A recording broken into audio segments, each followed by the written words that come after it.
Shout out to G-Man Boxing. Where's the piss bottle? It's over there.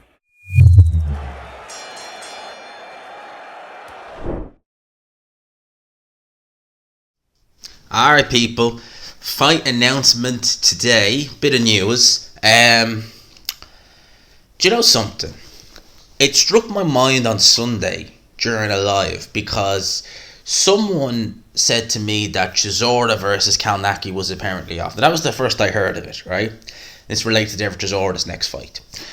And I was thinking, okay, who likely could they put him in there with if it's not Kalnaki? And bear in mind, right, I quite like the Kalnaki fight. I think both guys have seen better days. Both guys' chins have been a little bit better. And both guys have a kind of fan-friendly style. They're going to come forward, throw power shots. It's not going to be feeling out. It's not going to be a boxing match. It's going to be two guys who look to exchange, throw a lot of shots, coming and swinging it out. To me, that sounded like a good deal. You know, it sounded like a fun fight. Easy on the eyes, kind of stuff like that, right? So immediately when I heard that was gone, I was like, crap. Who else are they going to get? And it struck me Kubrat Pulev, but I thought, he's just had a fight against Jerry Forrest a few weeks ago. It won't be him. Well, announced today, July the 9th, in the O2, Dereck Chisora. I can't say. I just find it funny. Dereck Chisora versus Kubrat Pulev 2, and what Eddie Hearn has named Total Carnage. Is he referring to the fight, or has he been referring to the zone over the last year? I don't know. Answers on a postcard, please. Right, thoughts on this fight? Look, really, in the O2, Pulev Chisora 2. And Pulev is coming off the back of, well, he lost to AJ at the end of 2020. Stopped in 9 rounds. Fairly easy fight for AJ, as I expected. He fought Frank Mir in, what was it? I don't think that was Queensbury, the Queensbury rules. I think it was a bit of both. I think it was like almost, if I remember, some people were saying it was kind of like a semi-bear. I don't remember what, he beat Frank Mir anyway. Doesn't go on the record, but he got a good bit of money from Triller for that. And then obviously he fought a few weeks ago on the same card as his brother, and he fought Jerry Forrest, beat him on point. Apparently, so the rumours go, he hasn't been paid for that fight. And I don't believe his brother has, and I'm not too sure if Kovalev has. So I don't know why that is. I know Triller, you know, they pay very, very good for very, very little. And, you know, as fun as that concept may seem for certain fighters, I mean, you can only do that for so long before the money runs dry. I mean, Michael Hunter is a good example. Someone who said he would have fought any heavyweight for free turns down Philip Perkovic because there's not enough money and goes to Triller to fight guys like Mike Wilson. They're paying crazy amounts of money, so that platform was always going to hit hard time sooner or later. But this fight, Chisora Pulev 2, I mean, I remember the first fight. The first fight happened in 2016.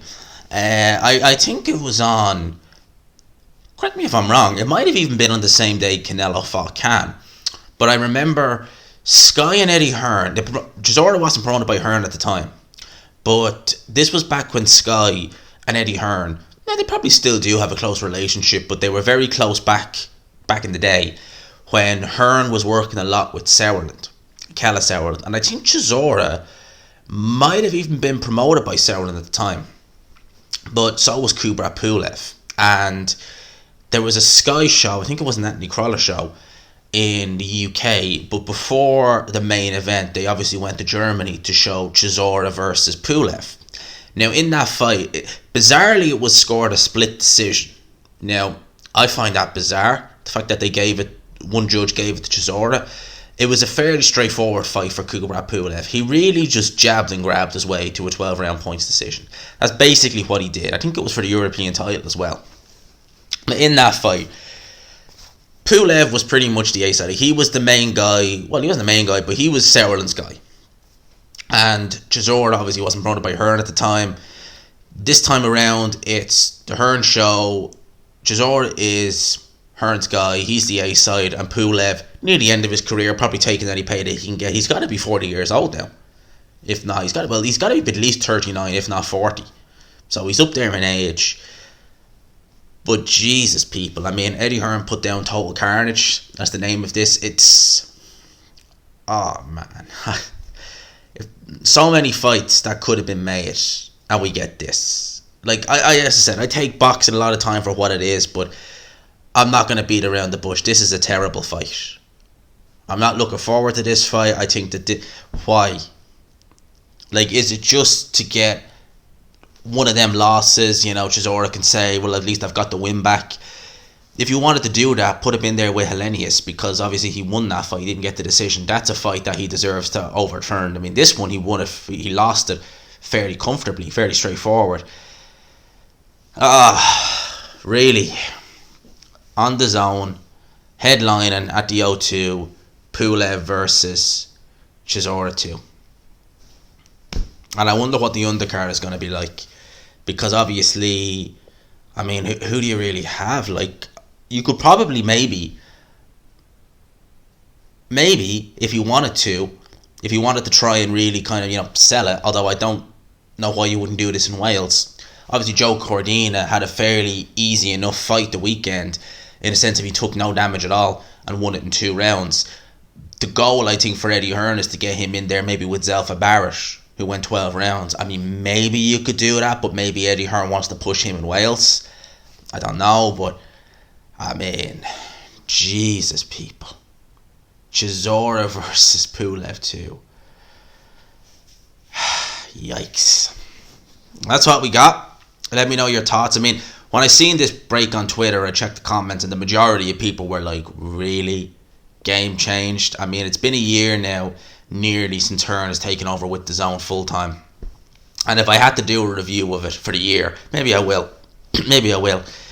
He's definitely not getting an A. He's not getting a B. He'd be probably getting a C minus, if even. Maybe that's being generous. It's not really. Some of the cards have been alright. Some of them have. And some of the main events have been okay. But lately, it's just been a lot. I mean, lately, like, the cards haven't been great. And Chisora versus Pulev 2 was the main event. I mean, Jesus, people. Jesus. Well, look, we shall wait and see what the undercard is like. But, yeah. He's going to put a load of ticket sellers. Like, Johnny Fisher probably be on there. Wouldn't shock me if he gets Bridges or Ellie Scottney or someone like that on. So they'll do what they did last time. It was in the O2 with Boazzi versus Richards. Although Chisora is a bigger name than Boazzi, much bigger name, so he might do better numbers in the O2. But Jesus, let me know your thoughts in the comment section. Watch along commencing at 12 o'clock for Inoue versus Donaire, which is a good fight, which I'm looking forward to. I'll see you then, people. Peace.